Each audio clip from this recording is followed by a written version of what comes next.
Hello guys, তো আজকে আমি চলে এসেছি দ্য বং পিৎজাতে। তো এটা হয়েছে সতকুই হাই স্কুলের ঠিক অপোজিটে। তো দেখতেই পাচ্ছ আমাদের এন্ট্রিটা কত সুন্দর।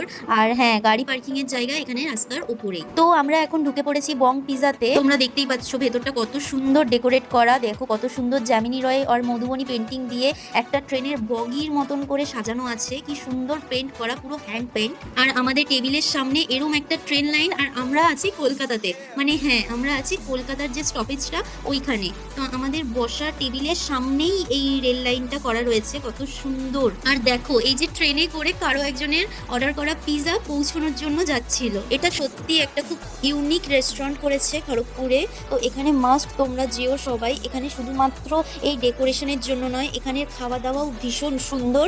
আর এই দেখতে পাচ্ছ রেল লাইনটা ঠিক হারমোনিয়ামের মতন দেখতে লাগছে, এত সুন্দর কিউট একটা রেল লাইন। মানে এটা দিয়ে দেখো কত সুন্দর লাগছে দেখতে। তো এইটা ছিল জিঞ্জার গার্লিক মোহিতো, যেটা ছিল মারাত্মক টেস্টি। আর ট্রেনের সামনেই আমরা বসেছিলাম, তো যেখান থেকে খাবারগুলোকে ওরা পৌঁছচ্ছিল তো সেটা পুরো একদম আমাদের সামনেই ছিল, তাই ট্রেনটাকে বেশি দূর জার্নি করতে হয়নি।